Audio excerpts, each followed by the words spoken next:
decía que vamos a continuar.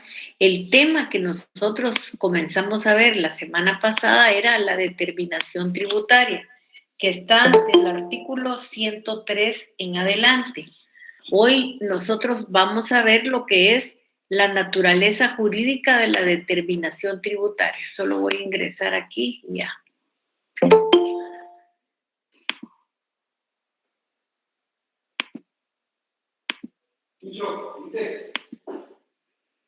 No sé, Willy, si antes usted quiere darles alguna información para que ellos puedan tenerla. Willy, no sé si... Sí, buenas noches, licenciada, buenas noches, compañeros. Pues solo hacerle el conocimiento. Tal vez ustedes se pueden pronunciar en relación al laboratorio que se envió el día de hoy como a las 5:20 para ver si lo recibieron. De igual forma, imprimirlo, desarrollarlo y tenerlo listo para su momento. Pregunto. Sí lo recibimos, muchas gracias. Bueno, gracias, Laura Argelia. Sí lo recibieron, Willy. Bueno, entonces no tienen ninguna duda de las leyes de los laboratorios que hemos ido resolviendo. Les pido que por favor comiencen a trabajar sus laboratorios. Hoy sí no los vayan a dejar por ahí guardados, porque la semana del 3 de octubre comienzan los segundos exámenes parciales. O sea, prácticamente ya solo tenemos esta semana y la semana entrante de clases. Ya el 3 ya comienzan los segundos parciales y ahí ya vamos a estar señalando fecha para el envío de sus laboratorios. Si quieren lo miramos de una vez y apunten, por favor. Apunten, por favor.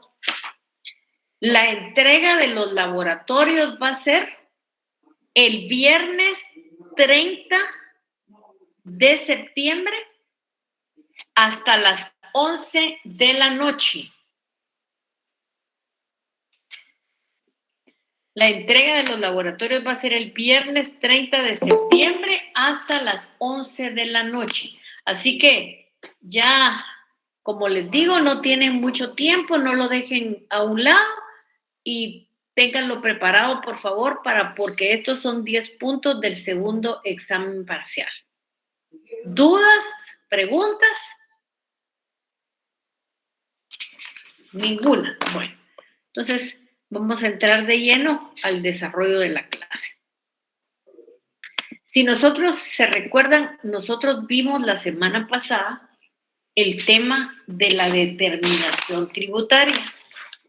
Y recapitulando, nosotros dijimos que en el artículo 103 de nuestro Código Tributario estaba precisamente este tema de la determinación tributaria. Entonces, para alimentarnos otra vez de lo que vimos nosotros la semana pasada, por favor, miremos lo que es el artículo 103. El artículo 103 dice: determinación de la obligación tributaria. La determinación de la obligación tributaria es el acto mediante el cual el sujeto pasivo o la administración tributaria, según corresponda, conforme a la ley, o ambos coordinadamente, declaran la inexistencia de la obligación tributaria, calculan la base imponible y su cuantía, o bien declaran la inexistencia, la exención o la inexigibilidad de la misma. Hoy vamos a ver lo que es esa naturaleza jurídica de la determinación tributaria. La naturaleza jurídica ha sido estudiada y básicamente se ha concretado en dos teorías. La primera teoría, que es la teoría del acto o efecto declarativo, y la segunda teoría, que es la teoría del acto o efecto constitutivo. ¿En qué consiste la teoría del acto o efecto declarativo? En lo primero que nosotros tenemos que pensar, y así lo debemos de comprender, y nos debemos de hacer la pregunta es: ¿cuándo la deuda imponible tiene lugar? Pues tiene lugar cuando se da la circunstancia de hecho que según la norma jurídica origina el nacimiento del tributo. Si nosotros esto lo vemos en la ley del impuesto único sobre inmuebles, la ley del impuesto único sobre inmuebles dice que los propietarios y poseedores de bienes inmuebles pagan impuesto. Eso es lo que dice la norma. Pero ¿qué debería de decir la circunstancia del hecho? La circunstancia del hecho es que yo, en la realidad, efectivamente tenga un inmueble. Entonces, cuando se relaciona la situación de hecho de cada persona en particular y la norma jurídica, el contenido de la norma jurídica es lo que origina el nacimiento del tributo.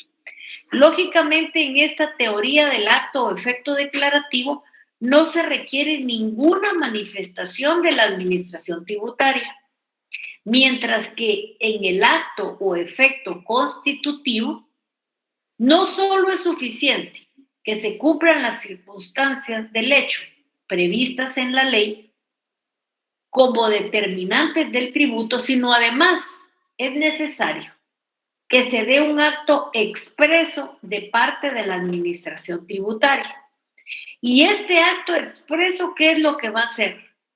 Va a declarar el acto y va a señalar el monto. Entonces, lógicamente, sobre esa base es que nosotros vamos a poder pagar nuestros impuestos. Cuando lógicamente ya la administración tributaria, mediante ese acto expreso, ha declarado el acto y ha señalado el monto del impuesto a pagar. Hoy vamos a ver nosotros las clases de la determinación tributaria. Hay algunos autores que le llaman procedimiento o formas. Entonces, siendo de esta manera, vamos a ver las clases, el procedimiento o las formas. Como nosotros dijimos anteriormente, para referirnos a las clases de determinación, nosotros vamos a tomar como punto de referencia, como punto de partida, como punto que nos sirva para desarrollar este tema, la propuesta que hace el profesor von Rusch, Giuliani von Rusch. Por suerte que la determinación puede ser verificada mediante 3 fórmulas, que son el sujeto pasivo, de oficio por la administración tributaria y la determinación mixta, que por suerte precisamente son las mismas fórmulas que aparecen dentro de nuestro código tributario. Que la determinación pueda hacerse por sujeto pasivo, de oficio por la administración tributaria y la determinación mixta. Voy a detenerme aquí un momentito, por favor.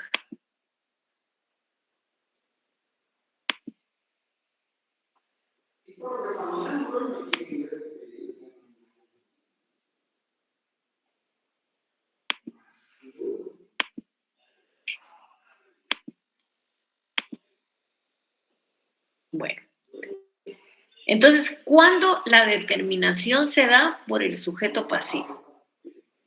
Primero, lo que debemos de aclarar es que esto se da cuando es un acto o un conjunto de actos. Entonces, esto sí lo tenemos que tener bien claro, que en algunas veces es un acto y en otras cosas puede ser un conjunto de actos. Esto quiere decir que son varios actos. ¿Varios actos de qué? De determinación, la cual realiza íntegramente el sujeto pasivo. ¿Qué sujeto pasivo? De la relación jurídica tributaria. De manera que lo único que le queda a la autoridad tributaria es la facultad revisora, que la puede ejercer lógicamente en cualquier momento. También recibe esta determinación del sujeto pasivo, esa determinación que hace el contribuyente o hace el responsable, también recibe el nombre de declaración jurada y tiene carácter de norma general tal como lo señala Héctor Villegas. Y se da porque en nuestra ley tributaria la determinación de oficio es subsidiaria de la declaración jurada. Vamos a esperar aquí un segundo.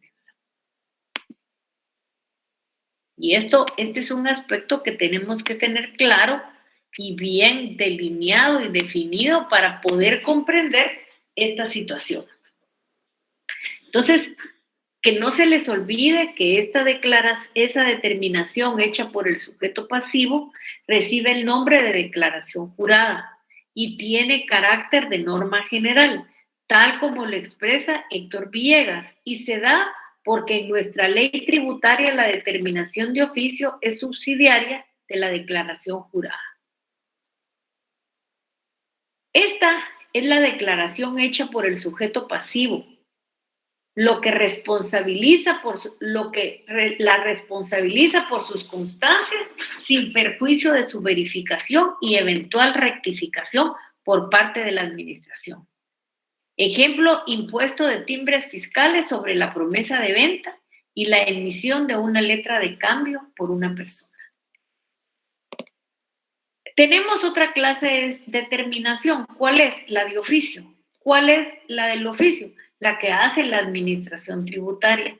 Esta también se conoce con el nombre de la determinación que realiza el sujeto activo. O sea, es la que por lógica realiza la administración tributaria. Y si nosotros nos vamos a los dos sujetos de la relación jurídica tributaria, hay un sujeto pasivo que es el contribuyente o responsable, que acabamos de ver esa determinación, y esa determinación es de las fórmulas clásicas, que es la que ejecuta el sujeto pasivo. Pero lógicamente también está la que ejecuta el sujeto activo, y es la de oficio y es realizada por la administración tributaria. Esta clase de determinación del tributo la practica el fisco, ya sea porque está así ordenada en la ley o por otras circunstancias. ¿Cuáles son esas circunstancias? La primera circunstancia, cuando el sujeto pasivo de la relación jurídica tributaria no presenta la declaración jurada. O sea, el contribuyente o el responsable no presenta la declaración jurada, que es la correspondiente en los casos en que está obligado a hacerlo, o cuando en los casos se dé la determinación mixta. Aquí el sujeto pasivo no aporta datos que le pide el fisco. Y lógicamente, ¿por qué le pide fisco? ¿Por qué le pide datos? Porque el fisco lo que necesita es concretar el importe del tributo, pero muchas veces no se consiguen esos datos. Y luego, cuando la declaración jurada que presente el sujeto pasivo es impugnada. ¿Por qué es impugnada? Por circunstancias inherentes a los actos mismos. ¿Cuáles son estas circunstancias a los actos mismos? Ejemplo, errores de cualquier tipo en los datos aportados, así como omisiones o inexactitudes intencionales o no, o por defectos o carencia de elementos de verificación, como por ejemplo la falta de los libros, documentos, o que estos fueron presentados pero la administración no les da la validez que merecen. Este procedimiento, lógicamente, de la determinación de oficio, que es practicada por la administración tributaria, o que algunos denominan determinación del sujeto activo, este procedimiento tiene por objetivo comprobar el cumplimiento de las obligaciones. Esas obligaciones ustedes saben que pueden ser formales y o sustanciales, que nacen de la relación jurídica tributaria. ¿Y cuál es esa relación jurídica tributaria? Que une a los dos sujetos, que une al sujeto pasivo, que es el contribuyente o responsable, o el sujeto activo, que es el Estado. Me voy a detener un momentito porque voy a dar ingreso aquí.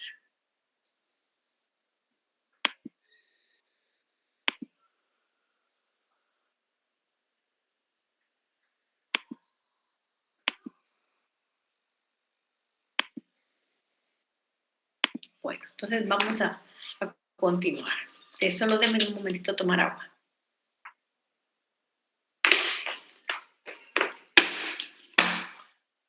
Bueno, En otras palabras, en esta determinación de oficio, es al fisco a quien le corresponde fijar el monto de la cantidad que se debe pagar a favor de la administración tributaria. Y ese ejemplo lo tenemos en el impuesto único sobre inmuebles cuando era pagado en la administración tributaria. Ahora, lógicamente, son las municipalidades, pero también se da en el impuesto de circulación de vehículos. O sea, nosotros no hacemos la determinación. Nosotros le damos los datos a la administración tributaria. ¿Qué dato le damos? Le damos el NIC y la placa del vehículo. Y con eso ya la administración tributaria sabe qué vehículo tengo yo y qué es lo que yo tengo que pagar. Aquí vale la pena que indiquemos que en esta clase de determinación se comprueba el hecho imponible como la cuantificación de la deuda tributaria. O sea, cuánto es que yo voy a pagar de impuesto, y esto lógicamente es completamente importante. Lógicamente esto se determina en dos variables.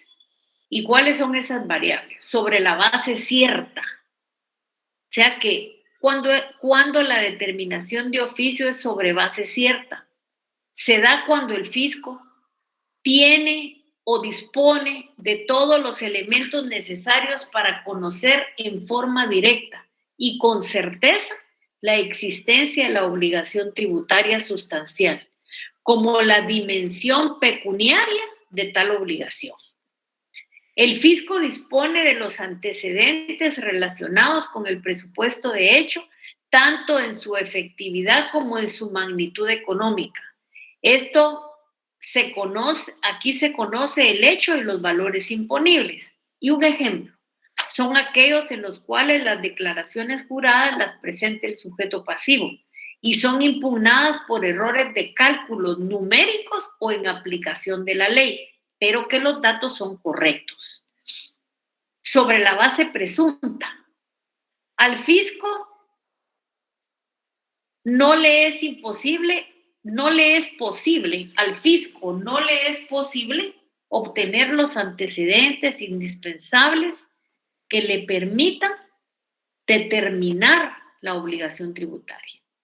Por lo que, para hacerlo, la efectúa a través de presunciones o indicios que no pueden fijar muchas veces con certeza el crédito fiscal. ¿Por qué? Porque no tiene a la vista los datos utilizados o los documentos en que se apoya la determinación. Entonces, lo que va a hacer es presumir que de acuerdo a la contabilidad del año pasado, en ese mes, los movimientos que tuvo fueron estos. Pero eso va a carecer de certeza, va a carecer de objetividad, pero es lo que le corresponde al fisco para poder determinar la obligación tributaria. También, lógicamente, tenemos la determinación mixta. ¿Cuál es mixta? Este tipo de determinación la efectúa la administración tributaria.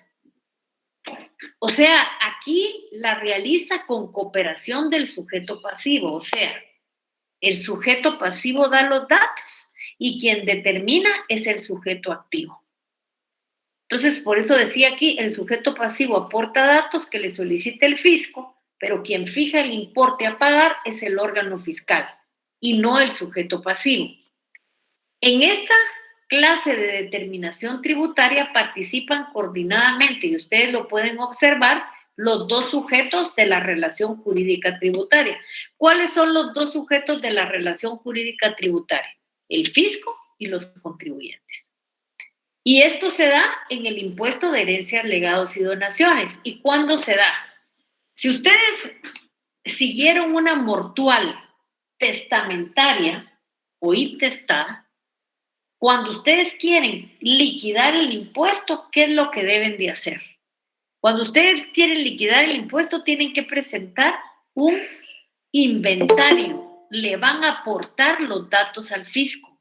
Y sobre ese inventario, sobre esos datos que ustedes le aportaron al fisco, es que el fisco va a hacer la determinación. O sea, hay un trabajo del contribuyente, pero hay un también trabajo de la propia administración tributaria, que en este caso es la Dirección de Herencias, Legados y Donaciones.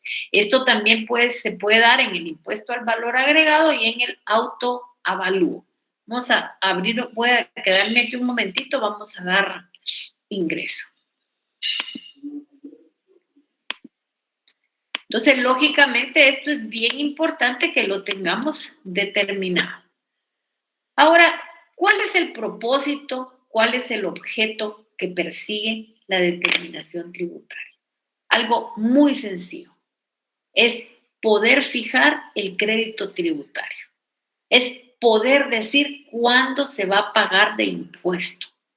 Pero lógicamente en una suma que sea cierta, en una suma que sea concreta y absolutamente precisa, que posibilite su requerimiento de pago por parte de la autoridad fiscal al sujeto pasivo.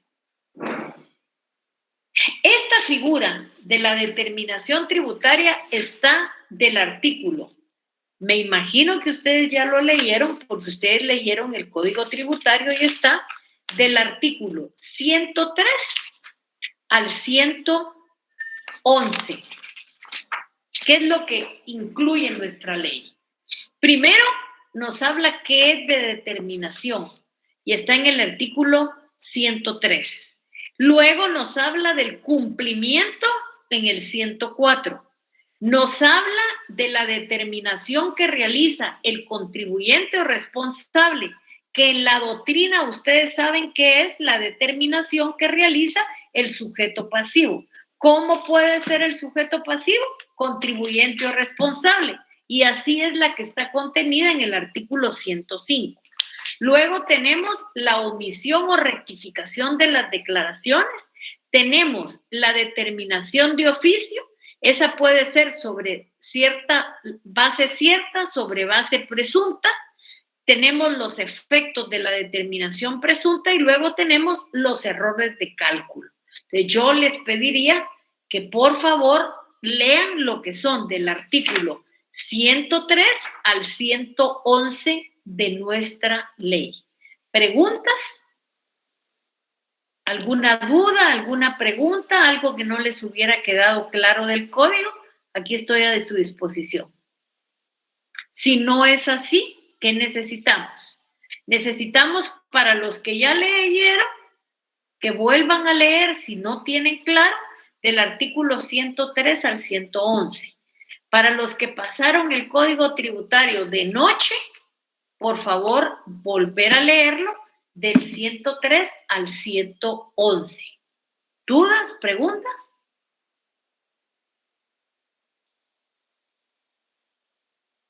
¿Dudas? ¿Preguntas? Bueno, entonces, por favor, les pido que lean bien, gracias, Braulio, que lean bien esto de la terminación tributaria. Y hoy vamos a iniciar el punto número 8. Si ustedes observaron prácticamente su programa, se dieron cuenta que el punto 8 en la doctrina se llama ilícito tributario. Y con eso prácticamente terminamos los dos, digamos, toda la parte teórica de tributario y ya solo nos quedaríamos con el procedimiento contencioso tributario y nos quedaría el procedimiento económico coactivo. Y lógicamente también nos quedaría toda la parte que tiene que resolverse frente al fisco. Déjenme un momentito, solo voy a cargar la computadora. Si no, nos quedamos sin señal.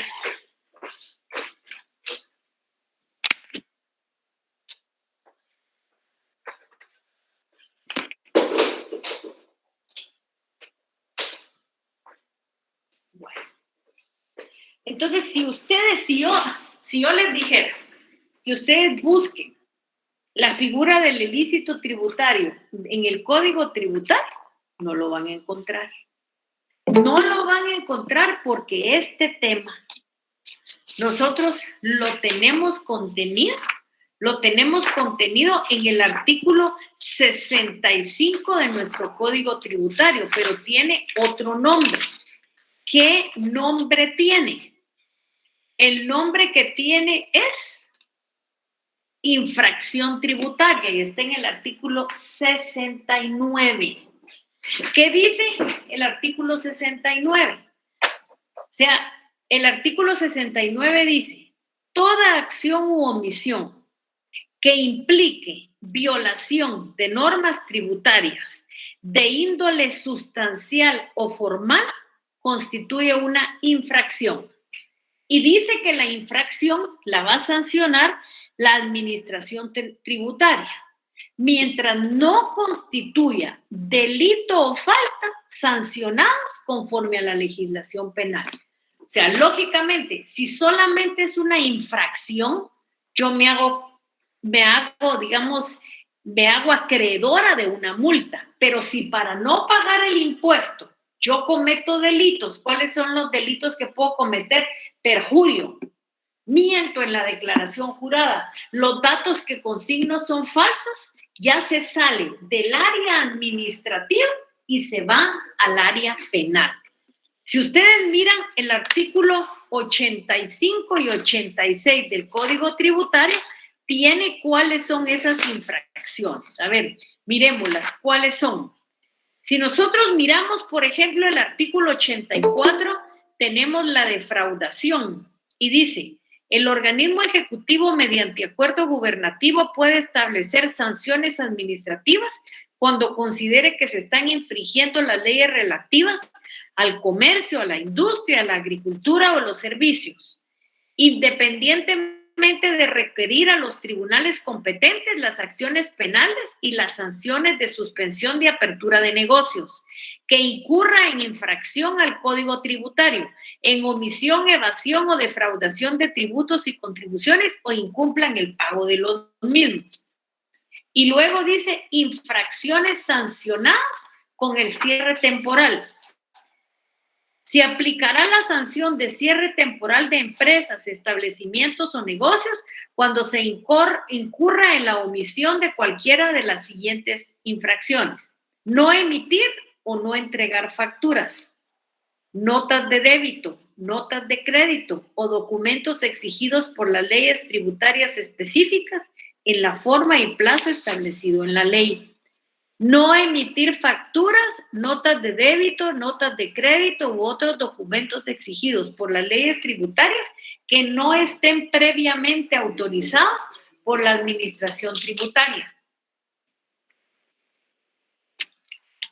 Utilizar máquinas registradoras, cajas registradoras u otros sistemas no autorizados por la administración tributaria para emitir facturas u otros documentos.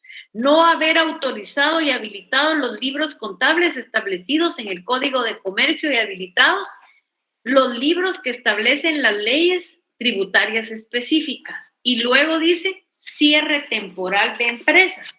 Y está de una vez el trámite. Leámoslo porque yo estoy segura que ustedes cuando leyeron el código lo pasaron en blanco. Dice, el cierre temporal de empresas, establecimientos o negocios es la sanción que se impone a las personas individuales o jurídicas propietarias de dichas empresas, establecimientos o negocios que incurran en la comisión de las infracciones tipificadas en el artículo 85 de este código. Cuando el infractor sea propietario de varias empresas, establecimientos o negocios, pero cometa la infracción, solo uno de ellos, la sanción se aplicará únicamente a aquellos en que haya cometido la infracción. ¿Y qué hacen ustedes, por ejemplo, si viene, no sé si ustedes han visto en un centro comercial que de repente tiene un cintillo amarillo y dice cierre de establecimientos? ¿Qué hacen ustedes si su cliente les va a decir, mire, yo necesito abrir ese negocio, ¿qué hago? Bueno, pues, ¿qué hacen? Aquí está el trámite en el 86. Un momentito, vamos a dejan ingresar. O sea, ¿qué hace? ¿Qué es lo que usted hace? Miren, pues lo que dice el artículo 86. El artículo 86 dice, el cierre temporal se aplicará por un plazo mínimo de 10 días y máximo de 20. O sea, no puede estar más de ese plazo cerrado el negocio. Dice días continuos. La sanción se duplicará conforme a lo dispuesto en este artículo si el infractor se opone, resistencia o antes de concluir el plazo de la sanción viola o oculta los dispositivos de seguridad o por cualquier medio abre o utiliza el código temporalmente cerrado. Al comprobar la comisión de las infracciones a que se refiere el artículo 85 de este código, la Administración Tributaria lo documentará mediante acta o por conducto de la Intendencia de Asuntos Jurídicos. Presentará solicitud razonada ante el juez de paz del ramo penal competente para que imponga la sanción del cierre temporal de la empresa, el establecimiento o negocio. Nosotros tenemos juzgados, tribunales y aduaneros, y ellos son los especiales. Dice, el juez, bajo pena de responsabilidad, fijará audiencia oral que deberá llevarse a cabo dentro de las 48 horas siguientes a la recepción de la solicitud. En la misma audiencia deberá escuchar a las partes y recibir las pruebas pertinentes. Al finalizar la audiencia, el juez dictará de manera inmediata la resolución respectiva, ordenando el cierre temporal conforme a este artículo cuando proceda. En el caso, y ahí está todo el trámite de la infracción, dice, en caso de que el contribuyente se encuentre inscrito en el régimen de pequeño, la sanción de cierre se podrá reemplazar con una multa de 5,000 quetzales. Y ahí está todo el procedimiento y las multas. Entonces, aquí nosotros tenemos que desligar un ámbito lógicamente, permítanme un momentito.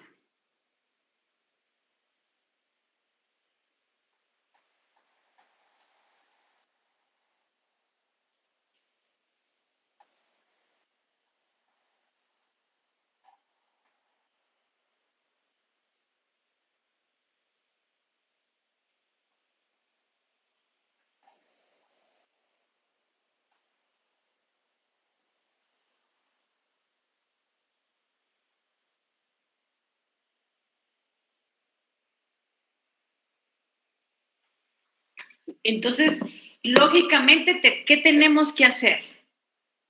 Saber qué es una falta administrativa que va a ser sancionada por la Administración Tributaria.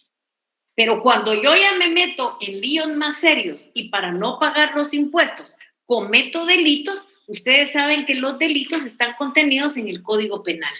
Y el único que puede conocer de los delitos es un juez competente. Entonces, ¿qué va a hacer la superintendencia? Va a certificar lo que se llama certificar lo conducente al Ministerio Público para que el Ministerio Público comience la investigación y, lógicamente, presente la demanda formal en los juzgados del ramo penal. Entonces, ya no va a ser una infracción impuesta. No va a ser una infracción impuesta, sino lógicamente, ¿qué es lo que pasaría?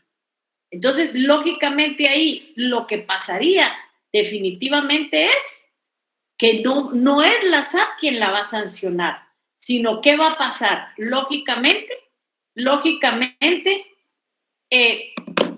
va a ser la Administración Tributaria a través de un juez competente y este contribuyente ya va a tener situaciones terribles. Entonces, ¿qué es lo que pasa?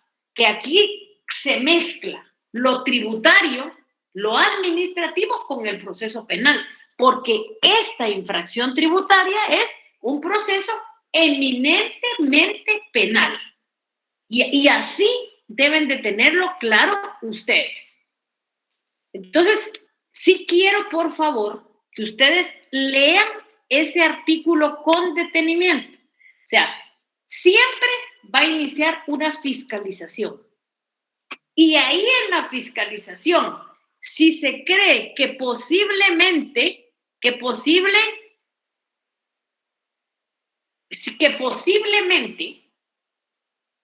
si solamente es una multa, la van a pagar y ahí se terminó el procedimiento.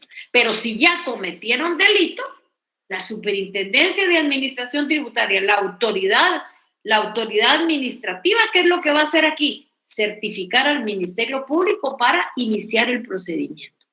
Entonces, lógicamente, para no pagar impuestos, no debemos de cometer delitos. Aquí es donde este tema de la infracción tributaria une el derecho penal y el derecho tributario.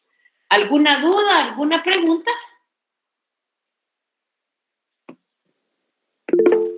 Sí, Aura Argelia, ¿qué manda? Aura Argelia. Perdón, licenciada, perdón, lo marqué sin querer, perdón. No se preocupe. ¿Les ha quedado claro? ¿Tienen alguna duda? Por favor, léanme hoy el artículo 69, si son tan amables. El artículo 69, si son tan amables, que tiene el concepto de infracción tributaria. Una las puede sancionar la administración tributaria, pero si para no pagar el impuesto cometieron un delito o una falta, ¿quién las va a sancionar? El juez competente. Nos quedaríamos aquí entonces y pasen feliz noche. Willy, no sé si quiere decirles algo. No, Lick, estamos todos bien, solo pues hacerles saber a los compañeros de igual forma que van a venir otros a sus instrucciones, otros laboratorios que se van a sumar a lo que hay que mandar en sus trabajos, ¿no? Todos juntos. Muchas gracias solamente, Alita. Entonces, pasen feliz noche, nos quedamos aquí y nos miramos el jueves si son tan amables. Pasen feliz noche. Buenas noches, licenciada. Gracias, noche. licenciada. Buenas noches. Minet Medina Hernández levantó la mano. Así es, licenciada. Buenas noches. Yo tengo una duda conforme el tema de las retrasadas. Yo estaba viendo la